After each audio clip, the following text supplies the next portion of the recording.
This is a course about justice, and we begin with a story. Suppose you're the driver of a trolley car, and your trolley car is hurtling down the track at 60 miles an hour. And at the end of the track, you notice 5 workers working on the track. You try to stop, but you can't. Your brakes don't work. You feel desperate because you know that if you crash into these 5 workers, they will all die. Let's assume you know that for sure. And so you feel helpless until you notice that there is, off to the right, a side track. And at the end of that track, there's one worker working on the track. Your steering wheel works, so you can turn the trolley car, if you want to, onto the side track, killing the one, but sparing the 5. Here's our first question. What's the right thing to do? What would you do?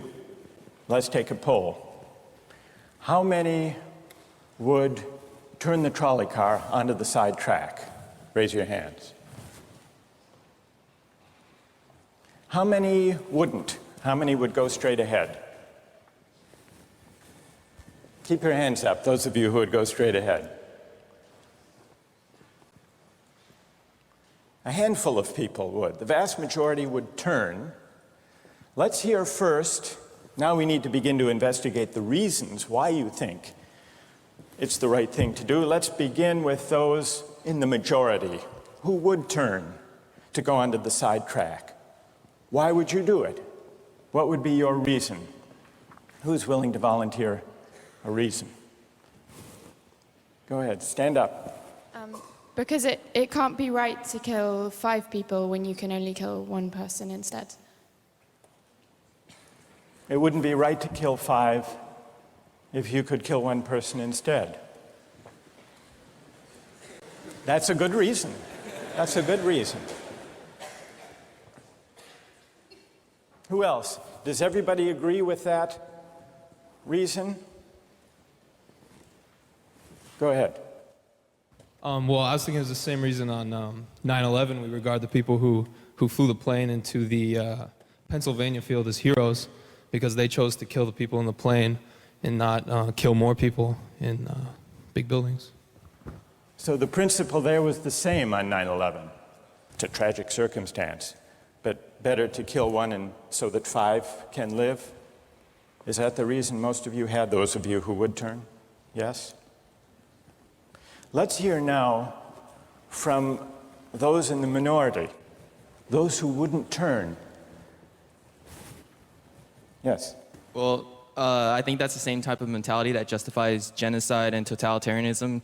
In order to save one type of race, you wipe out the other.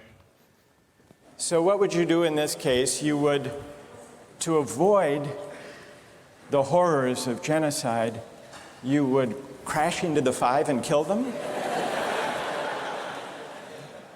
Presumably, yes. Yeah. Okay, who else? It's a brave answer. Thank you.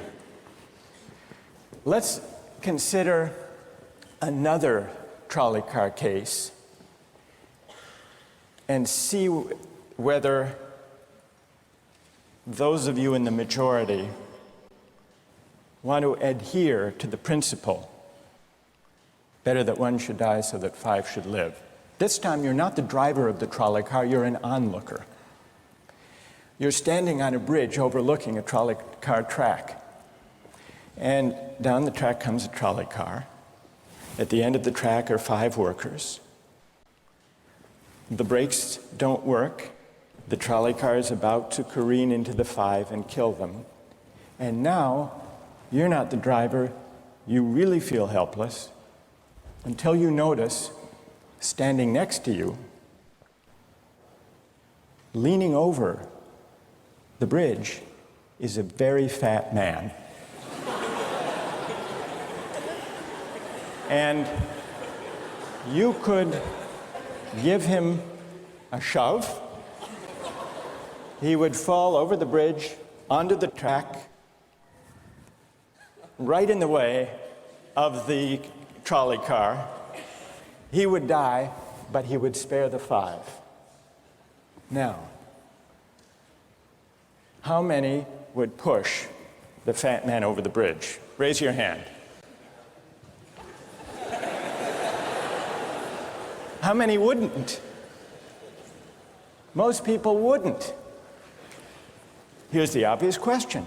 What became of the principle? Better to save 5 lives even if it means sacrificing 1. What became of the principle that almost everyone endorsed in the first case? I need to hear from someone who was in the majority in both cases. How do you explain the difference between the two? Yes. The second one, I guess, involves an active choice of pushing the person down, which I guess that person himself would otherwise not have been involved in this situation at all. And so to choose on his behalf, I guess, to involve him in something that he otherwise would have escaped is, I guess, more than what you have in the first case, where the 3 parties, the driver and the 2 sets of workers are already, I guess, in the situation. But the guy working, the one on the track off to the side, he didn't choose to sacrifice his life any more than the fat man did he? That's true, but he was on the tracks. And you... This guy was on the bridge. Go ahead, you can come back if you want. All right, it's a hard question. All right, you did well. You did very well. It's a hard question. Who else can find a way of reconciling the reaction of the majority in these 2 cases? Yes. Well, I guess in the first case, where you have the 1 worker and the 5, it's choice between those 2, and you have to make a certain choice, and people are going to die because of the trolley car, not necessarily because of your direct actions. The trolley car is a runaway thing, and you're making a split-second choice, whereas pushing the fat man over is an actual act of murder on your part. You have control over that, whereas you may not have control over the trolley car. So I think it's a slightly different situation. All right, who has a reply? No, that's good. Who has a way, who wants to reply? Is that a way out of this? I don't think that's a very good reason, because you choose to, it's either way you have to choose who dies, because you either choose to turn and kill the person, which is an active conscious thought to turn, or you choose to push the fat man over, which is also an active conscious action. So either way you're making a choice. Do you want to reply? Well, I'm not really sure that that's the case. It just still seems kind of different, the act of actually pushing someone over onto the tracks and killing him. You are actually killing him yourself. You're pushing him with your own hands. You're pushing him. And that's Right. different than steering something that is going to cause death into another. You know, it doesn't good. really sound right saying it now. No, it's good. But I'm up here. It's good. What's your name? Andrew. Andrew. Let me ask you this question, Andrew. Yes. Suppose standing on the bridge next to the fat man, I didn't have to push him. Suppose he were standing over a trap door that I could open by turning a steering wheel like that.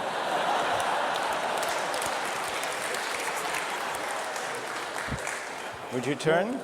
For some reason, that still just seems more wrong. Right? I mean, maybe if you accidentally like leaned into the steering wheel or something like that.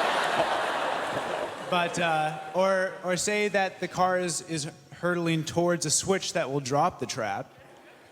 Then I could agree with that. Fair enough. It still seems wrong in a way that it doesn't seem wrong in the first case to turn, you say. And in another way, I mean, in the first situation, you're involved directly with the situation. In the second one, you're an onlooker as well. All right. So you have the choice of becoming involved or not by pushing the fat man. Let's forget for the moment about this case. That's good. Let's imagine a different case. This time you're a doctor in an emergency room, and 6 patients come to you. They've been in a terrible trolley car wreck. 5 of them sustained moderate injuries. 1 is severely injured. You could spend all day caring for the 1 severely injured victim. but in that time the 5 would die. Or you could look after the 5, restore them to health, but during that time the one severely injured person would die. How many would save the 5? Now is the doctor. How many would save the 1? Very few people. Just a handful of people. Same reason, I assume. 1 life versus 5? Now consider another doctor case. This time you're a transplant surgeon, and you have 5 patients, each in desperate need of an organ transplant in order to survive. 1 needs a heart, 1 a lung, 1 a kidney, 1 a liver, and the 5th, a pancreas. And you have no organ donors. You are about to see them die. And then it occurs to you that in the next room, there's a healthy guy who came in for a checkup. And he's... You like that? And he's taking a nap. You could go in very quietly, yank out the 5 organs, that person would die. But you could save the 5. How many would do it? Anyone? How many? Put your hands up if you would do it.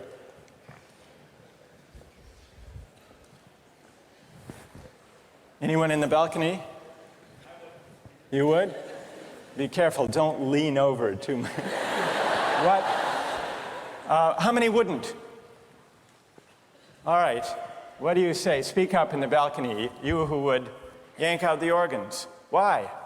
I'd actually like to explore a slightly alternate possibility of just taking the 1 of the 5 who needs an organ who dies first, and using their 4 healthy organs to save the other 4. That's a pretty good idea. That's a great idea, except for the fact that you just wrecked the philosophical point. Well, let's step back from these stories and these arguments to notice a couple of things about the way the arguments have begun to unfold. Certain moral principles have already begun to emerge from the discussions we've had. And let's consider what those moral principles look like. The first moral principle that emerged in the discussion said the right thing to do, the moral thing to do, depends on the consequences that will result from your action. At the end of the day, better that 5 should live, even if 1 must die. That's an example of consequentialist moral reasoning. Consequentialist moral reasoning locates morality in the consequences of an act, in the state of the world that will result from the thing you do. But then we went a little further, we considered those other cases, and people weren't so sure about consequentialist moral reasoning. When people hesitated to push the fat man over the bridge or to yank out the organs of the innocent patient, people gestured toward reasons having to do with the intrinsic quality of the act itself. Consequences be what they may. People were reluctant. People thought it was just wrong, categorically wrong, to kill a person, an innocent person, even for the sake of saving 5 lives. At least people thought that in the second version of each story we considered. So this points to a second categorical way of thinking about moral reasoning. Categorical moral reasoning locates morality in certain absolute moral requirements, certain categorical duties and rights, regardless of the consequences. we're going to explore in the days and weeks to come the contrast between consequentialist and categorical moral principles. The most influential example of consequential moral reasoning is utilitarianism, a doctrine invented by Jeremy Bentham, the 18th century English political philosopher. The most important philosopher of categorical moral reasoning is the 18th century German philosopher Immanuel Kant. So we will look at those two different modes of moral reasoning, assess them, and also consider others. If you look at the syllabus, you'll notice that we read a number of great and famous books. Books by Aristotle, John Locke, Immanuel Kant, John Stuart Mill, and others. You'll notice, too, from the syllabus that we don't only read these books, we also take up contemporary political and legal controversies that raise philosophical questions. We will debate equality and inequality, affirmative action, free speech versus hate speech, same-sex marriage, military conscription, a range of practical questions. Why? Not just to enliven these abstract and distant books, but to make clear, to bring out what's at stake in our everyday lives, including our political lives, for philosophy. And so we will read these books, and we will debate these issues, and we'll see how each informs and illuminates the other. This may sound appealing enough, but here I have to issue a warning. And the warning is this: to read these books in this way, as an exercise in self-knowledge, to read them in this way carries certain risks. Risks that are both personal and political. Risks that every student of political philosophy has known. These risks spring from the fact that philosophy teaches us and unsettles us by confronting us with what we already know. There's an irony. The difficulty of this course consists in the fact that it teaches what you already know. It works by taking what we know from familiar, unquestioned settings and making it strange. That's how those examples worked. The hypotheticals with which we began, with their mix of playfulness and sobriety. It's also how these philosophical books work. Philosophy estranges us from the familiar, not by supplying new information, but by inviting and provoking a new way of seeing. But, and here's the risk, once the familiar turns strange, it's never quite the same again. Self-knowledge is like lost innocence.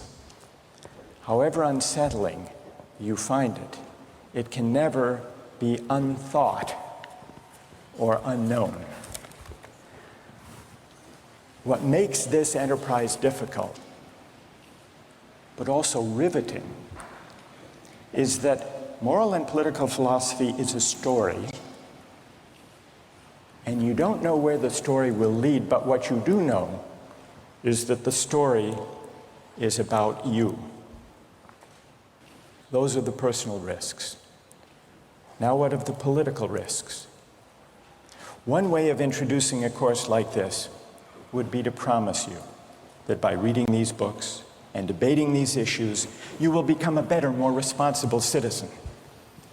You will examine the presuppositions of public policy. You will hone your political judgment. You will become a more effective participant in public affairs. But this would be a partial and misleading promise. Political philosophy, for the most part, hasn't worked that way. You have to allow for the possibility that political philosophy may make you a worse citizen rather than a better one, or at least a worse citizen before it makes you a better one. And that's because philosophy is a distancing, even debilitating activity. And you see this going back to Socrates.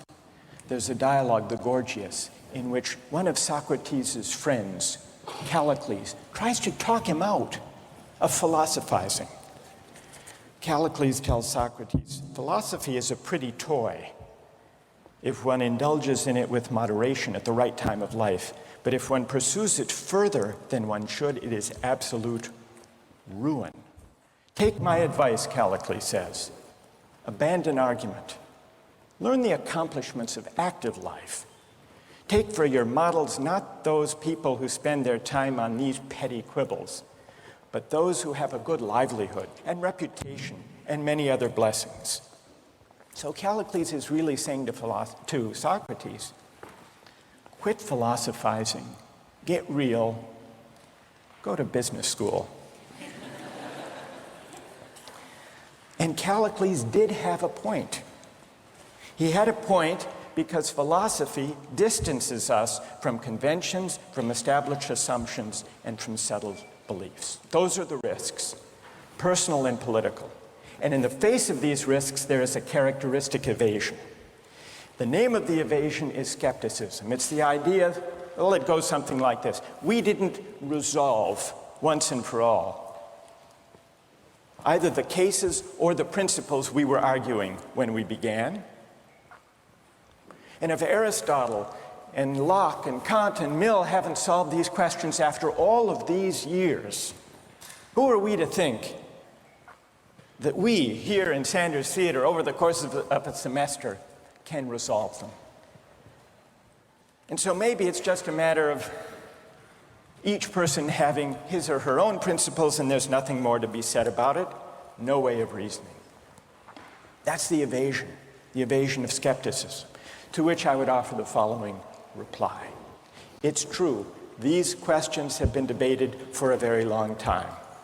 But the very fact that they have recurred and persisted may suggest that though they're impossible in one sense, they're unavoidable in another.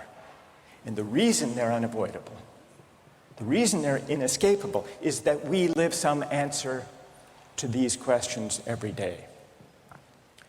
So skepticism, just throwing up your hands and giving up on moral reflection, is no solution.